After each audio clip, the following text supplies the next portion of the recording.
देखो कभी भी ये मैटर नहीं करता कि आपसे सवाल कैसा पूछा गया है, बट मायने ये रखता है कि आपने उसका जवाब रिटर्न में कैसा दिया, उसका रिस्पांस कैसा दिया।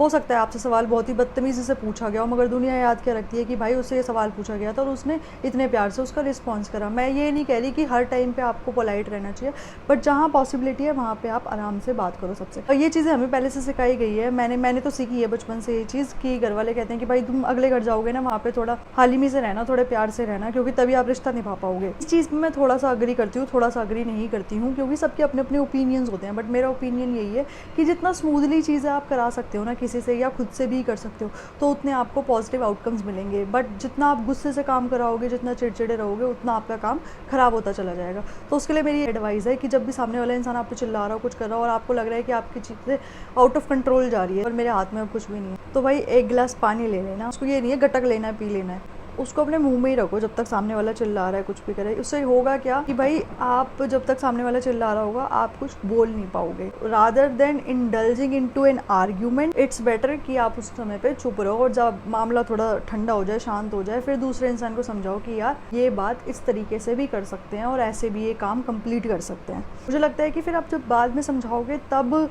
शायद बंदा ज़्यादा अच्छे तरीके से समझेगा, रादर देन उस टाइम पे जब आप उसे बोले जाओ कि हाँ भाई ये कर ले, ऐसे कर ले, तो वो नहीं सुनेगा। उसको लगेगा कि मैं सही हूँ, मैं सही हूँ। आजकल के रिलेशनशिप्स में भी यही होता है कि हाँ चल तू ठीक है, हाँ मैं गलत हूँ ना, चल मैं ही गलत हूँ। तो इट्स बेटर कि पहले सिचुएशन को कूल डाउन करो, फिर दोनों के हाथ में चीज़ें नहीं है अभी, और फिर बाद में जाकर उसको डिस्कस करो। पॉइंट्स को एक कॉमन ग्राउंड पे ले आओ, जहाँ पे आपका पार्टनर भी उस बात पे अग्री करता हो, या फिर आपके पेरेंट्स उस बात पे अग्री करते हो और आप भी उस बात पे अग्री करते हो।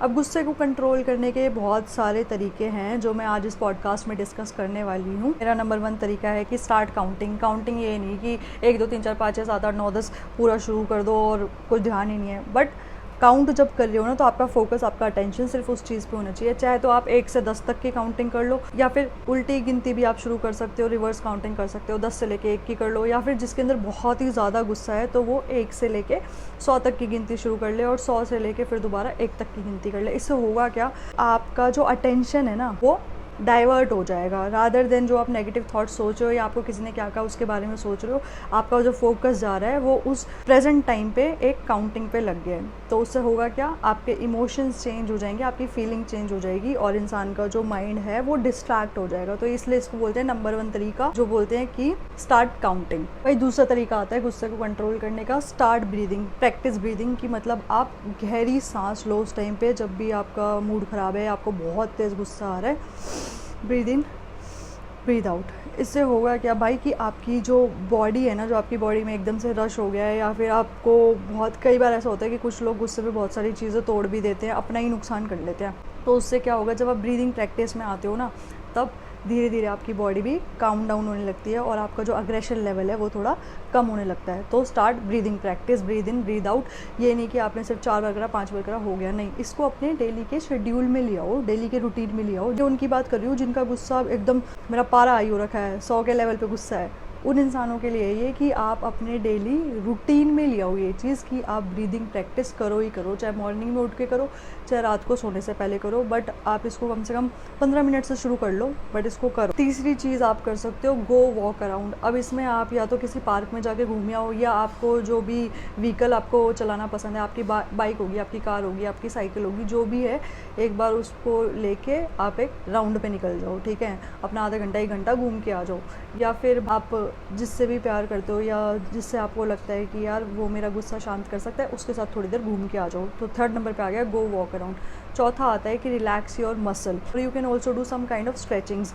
स्ट्रेचिंग जो होती है ना, जो भी हम स्ट्रेचेस करते हैं ना, वो हमारी बॉडी को एकदम रिलैक्स कर देता है, हमारी मसल्स को बिल्कुल रिलैक्स कर देता है, और हमारे अंदर एक हैप्पी हार्मोन्स रिलीज होते हैं जिनका नाम होता है एंडोर्फिन्स, ऑक्सीटोसिन, डोपामिन, जो हमारी मसल्स को बिल्कुल टेंशन फ्री कर देते हैं, रिलीफ में कर देते हैं। तो उससे जो हमारा एंगर इशू है, जो एक एंगर का लेवल है, वो डिक्रीज होने लगता है स्लोली एंड ग्रेजुअली। 5वां जो पॉइंट है वो कुछ लोगों के लिए हेल्पफुल होगा और कुछ लोगों को लगेगा कि यार मैं इस पर अपना टाइम वेस्ट क्यों करूँ, बट मेरे लिए बहुत ज़्यादा हेल्पफुल रहता है। जब भी मुझे गुस्सा आता है, मैं पर्सनली ये 5वां पॉइंट हमेशा करती हूँ कि रिपीट अ मंत्र, जिसमें मैं ओम का उच्चारण करती हूँ कम से कम 108 बार, या फिर कभी कभी और भी ज़्यादा हो जाता है, कि स्ट्रेच करती हूँ मैं उस ओम को पूरा अपने सोल में फील करती हूँ जब भी मैं उसको प्रोनाउंस करती हूँ अपने माउथ से। तो आप वो भी कर सकते हो अपने गुस्से के लेवल को कम करने के लिए। कोई लोग लोग राम का जाप करते हैं तो आप राम राम राम 108 बार कर सकते हो, क्योंकि उससे भी अगेन यही होगा कि आपका ध्यान बटेगा, आपका जो गुस्से का लेवल है उस पे से ध्यान हट के एक पॉजिटिव चीज़ पे आपका ध्यान लग रहा है। ये हो गया हमारा 5वां पॉइंट। छठा पॉइंट आता है हमारा प्ले सम ट्यून्स। या तो अपने मनपसंद का कोई गाना सुन लो या फिर कोई ऐसी रिदम सुन लो, ऐसी ट्यून सुन लो जिसको सुन के आप थोड़ा सूदिंग फील करो। और ये नहीं कि गुस्से में भी सारे गुस्से वाले गाने सुन लो जो कि आपको और पंप दे रहे हैं कि हाँ भाई जस्ट दूसरे इंसान का सर फोड़ दे।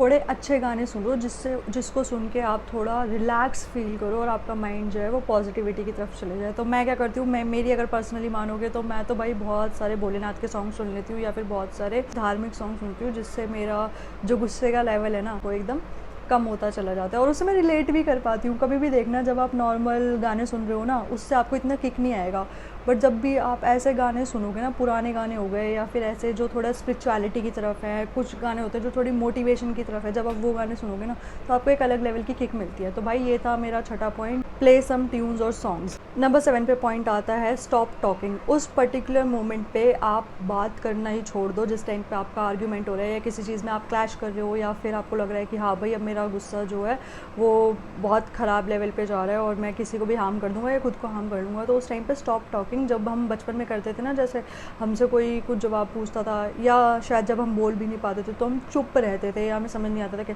तो सेम वही सिचुएशन ले आओ, कुछ भी हो रहा है आपके सामने चुप रहो। उससे होगा क्या, उससे आप अपने थॉट्स को कलेक्ट कर सकते हो, क्योंकि जब भी आप गुस्से में होता है आपके मुंह से जो आप नहीं भी कहना चाहते ना वो निकल जाता है। तो इट्स बेटर कि आप किसी को कुछ उल्टा बोलो या कुछ बाद में जाके आप उसका गिल्ट फील करो कि यार मैं कहना नहीं चाहता था, मेरा मतलब ये था। कई बार ऐसा होता है ना, हम कहते हैं कि यार मेरा मतलब ये नहीं था, मेरा मतलब वो था, तूने गलत समझ लिया। तो इट्स बेटर कि उस टाइम पे आप चुप रहो, शट योर माउथ। तो ये मेरा 7वां पॉइंट है कि stop talking on that particular period of time जब आपको गुस्सा आ रहा हो। भाई मेरा 8वां पॉइंट आता है गुस्से को शांत करने का, टेक अ टाइम आउट।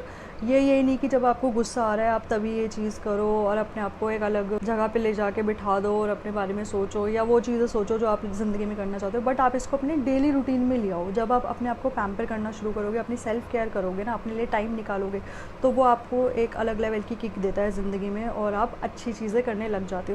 तो 8वां पॉइंट ये है कि take a time out for yourself. 9th point में आप ये कर सकते हो कि टेक अ एक्शन।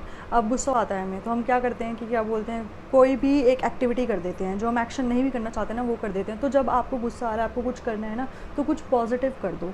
पॉजिटिव ऐसा कि वो प्रोडक्टिव हो और वो ऐसी हेल्दी चीज़ हो जो आपने करी हो जिससे आपका भी अच्छा हो और सामने वाले का भी अच्छा हो। तो अगर एक्शन लेना ही है तो बुरा एक्शन लेने की बजाय आप कुछ अच्छा एक्शन ले लो, किसी के लिए कुछ अच्छा कर दो या अपने लिए कुछ अच्छा कर दो। तो भाई मैं पर्सनली क्या करती हूँ, जब मुझे बहुत ही एक्सट्रीम लेवल का गुस्सा आ रहा होता है ना, तो मैं दूसरे इंसान के व्यू से तो सोचती हूँ, प्लस मैं बाहर चले जाती हूँ और कोई भी मुझे दिखता है ना कि भाई किसी को किसी चीज़ की नीड है तो मैं उसको कुछ हेल्प करके आ जाती हूँ। और फिर उसी टाइम पे जो मेरे को एक पॉजिटिव एनर्जी फील होती है ना, मुझे लगता है कि यार वाह यार मैंने बढ़िया कर दिया, एक सामने वाले इंसान के मुंह पे मैंने स्माइल ला दी।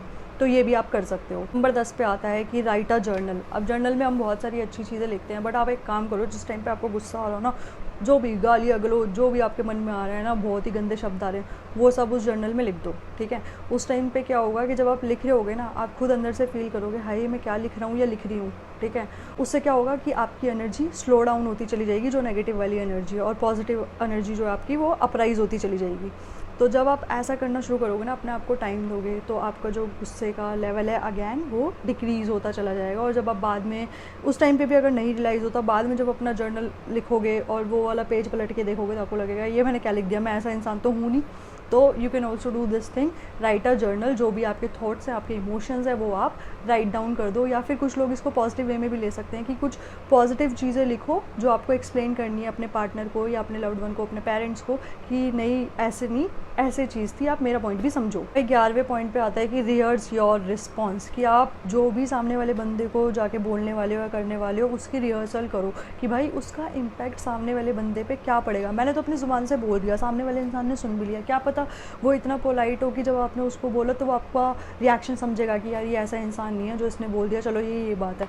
बट हो सकता है कि क्या पता जो भी आपने बोला उसका एकदम आपके ऊपर कम बैक आ जाए और ऐसा आपको फील हो कि ये क्या हो गया, समझ रहे हो। तो जब भी आप कुछ बोलने जा रहे हो ना, उसको खुद से सोचो कि यार ये बोलना इस सिचुएशन पे उचित रहेगा या अनुचित रहेगा।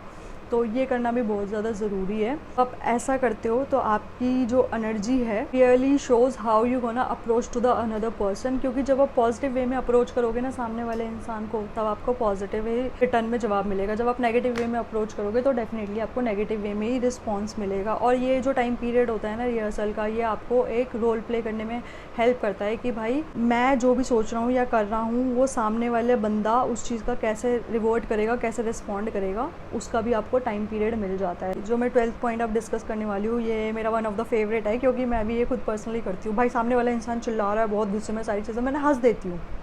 इससे होता क्या है कि सामने वाले इंसान को भी हंसी आ जाती है और ख़ुद तो तुम हंसी रहे हो। या फिर कुछ ऐसा देख लेती हूँ, कुछ ऐसी वीडियो सामने वाले को भी शेयर कर देती हूँ या खुद भी देख लेती हूँ कि जिससे मुझे हंसी आ जाए।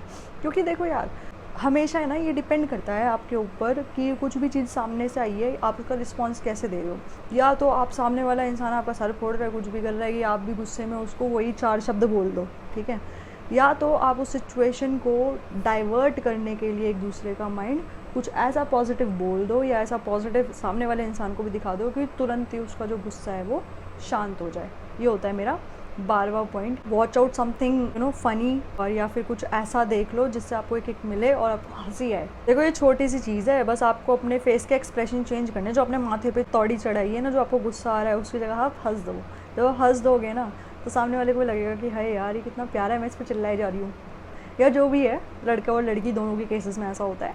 हंस दो यार, कुछ नहीं जा रहा, ठीक है। तो उसको ये भी हो सकता है, ये भी नहीं कि भाई सामने वाला बंदा रो रहा है या कुछ भी कर रहा है, उसको बहुत गुस्सा आ रहा है, आप बत्ती से निकाल के वहाँ पे ही कर रहे हो सकता है भाई वो तो बहुत ही ब्रूटल हो जाएगा, वो आपका सर्वर फोड़ दे।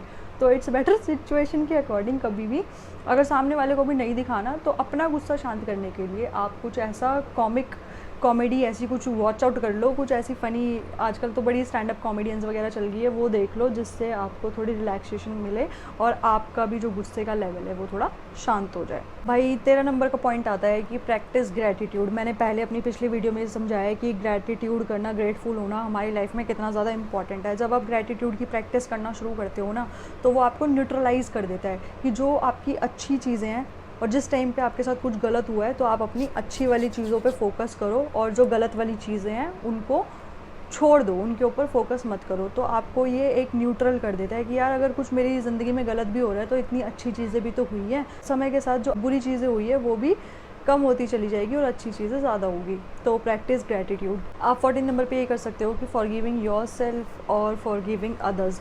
देखो एटलीस्ट आप तो भी सामने वाले बंदे ने करा है, अगर आपको लगता है कि यार मेरा ये लेवल नहीं है, मैं उस लेवल तक नहीं कर सकता चीज़ें, तो यू कैन प्रिटेंड कि आपने उन्हें फॉरगिव कर दिया है। क्योंकि उस टाइम पे जो फिर उस लेवल पे अगर आप गए जो आप नहीं भी करना चाहते तो आपको बाद में जाके गिल्ट होगा कि यार ये मैंने क्यों कर दिया। तो इट्स बेटर कि रादर देन सामने वाले इंसान को सामने वाले इंसान के तरीके से ट्रीट करने से अच्छा है कि आप अपना तरीका ही बदल दो। वो गुस्सा कर रहे हैं, आप अपने मन में सोचो कि यार वो ऐसा ही है, उसको करने दे, ये उसकी फितरत है। इट डजेंट मैटर उसने आपके साथ कितना गलत किया है, कुछ भी करा है, बट जब आप वो फॉरगिविंग वाली चीज़ लेके आ जाओगे तो उससे आपके बाद में इमोशंस चेंज हो जाएंगे और इवेंचुअली आप पॉजिटिव राह पे चलने लगोगे। 15वें नंबर की चीज़ जो आप कर सकते हो कि फाइंड आ क्रिएटिव चैनल। अब इसमें ये नहीं है कि यूट्यूब पे बैठ के कोई चैनल सर्च करने लगे। हर इंसान की अलग अलग हॉबी होती है, हर चीज़ को हैंडल करने का अलग अलग तरीका होता है। तो उसमें आप पॉजिटिव चीज़ देखो, जिसमें किसी इंसान को गार्डनिंग करना पसंद होता है, किसी को म्यूज़िक सुनना पसंद होता है, किसी को पोइट्रीज राइट करना पसंद होता है, किसी को और भी एक्टिविटीज़ करना पसंद होता है जैसे डांसिंग पसंद होती है, या फिर किसी को एक्सरसाइज करना पसंद होता है। तो आप वो चीज़ करना शुरू कर दो, क्योंकि जब आप गुस्से के टाइम पे होते हो उस टाइम पे आपको समझ नहीं आता है कुछ भी। तो जो भी चीज़ आपको पसंद है ना, आप वो उस पर्टिकुलर टाइम पे करो, उससे आपका गुस्से का लेवल जो है वो अनलीश होता जाएगा, रिड्यूस होता चला जाएगा। गाइस आज के एपिसोड में इतना ही, मिलते हैं नेक्स्ट एपिसोड में। मेरे 15 पॉइंट ख़त्म हो गए जिससे हम गुस्से को कंट्रोल कर सकते हो। तो ये सिर्फ सुनो ही मत, बट इसको अपनी लाइफ में अप्लाई करना शुरू करो, आपको हेल्प करेगा आपका एंगर रिड्यूस करने में। Don't forget to subscribe and hit the like button and share कर दो, जिसके साथ भी आपको ये वीडियो शेयर करनी है, आपको लग रहा है बहुत फ्रूटफुल है तो आप शेयर भी कर सकते हैं। Plus always try to listen my podcast because I am doing good in life and spreading the positivity। अच्छी चीज़ें कर रही हूँ ना तो कर दो फॉलो। चलो बाय, टाटा।